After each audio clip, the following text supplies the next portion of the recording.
Genesis chapter 32. So Jacob went on his way, and the angels of God met him. When Jacob saw them, he said, "This is God's camp."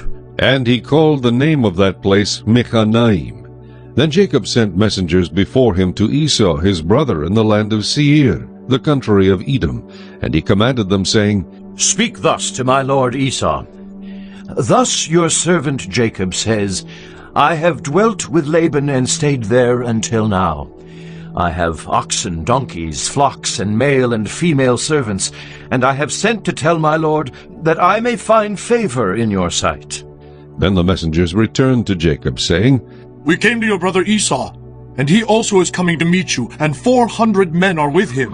So Jacob was greatly afraid and distressed, and he divided the people that were with him, and the flocks and herds and camels, into 2 companies. And he said, "If Esau comes to the one company and attacks it, then the other company which is left will escape." Then Jacob said, O God of my father Abraham, and God of my father Isaac, the Lord who said to me, "Return to your country and to your family, and I will deal well with you," I am not worthy of the least of all the mercies and of all the truth which you have shown your servant. For I crossed over this Jordan with my staff, and now I have become 2 companies. Deliver me, I pray, from the hand of my brother, from the hand of Esau, for I fear him, lest he come and attack me and the mother with the children. For you said, I will surely treat you well, and make your descendants as the sand of the sea, which cannot be numbered for multitude. So he lodged there that same night, and took what came to his hand as a present for Esau his brother, 200 female goats and 20 male goats, 200 ewes and 20 rams, 30 milk camels with their colts, 40 cows and 10 bulls, 20 female donkeys and 10 foals. Then he delivered them to the hand of his servants, every drove by itself, and said to his servants, Pass over before me, and put some distance between successive droves. And he commanded the first one, saying, When Esau my brother meets you and asks you, saying, To whom do you belong, and where are you going? Whose are these in front of you? Then you shall say, They are your servant Jacob's. It is a present sent to my lord Esau, and behold, he also is behind us.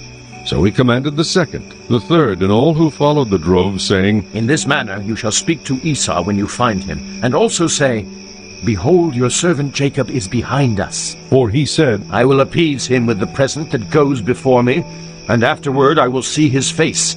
Perhaps he will accept me. So the present went on over before him, but he himself lodged that night in the camp. And he arose that night, and took his 2 wives, his 2 female servants, and his 11 sons, and crossed over the ford of Jabbok.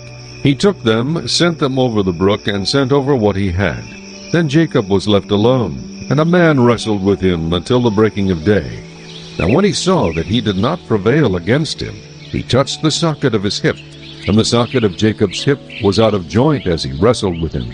And he said, Let me go, for the day breaks. But he said, I will not let you go unless you bless me. So he said to him, What is your name? He said, Jacob. And he said, Your name shall no longer be called Jacob, but Israel. For you have struggled with God and with men, and have prevailed. Then Jacob asked, saying, Tell me your name, I pray. And he said, Why is it that you ask about my name? And he blessed him there. So Jacob called the name of the place Peniel. For I have seen God face to face, and my life is preserved. Just as he crossed over Penuel, the sun rose on him, and he limped on his hip. Therefore to this day the children of Israel do not eat the muscle that shrank, which is on the hip socket, because he touched the socket of Jacob's hip in the muscle that shrank.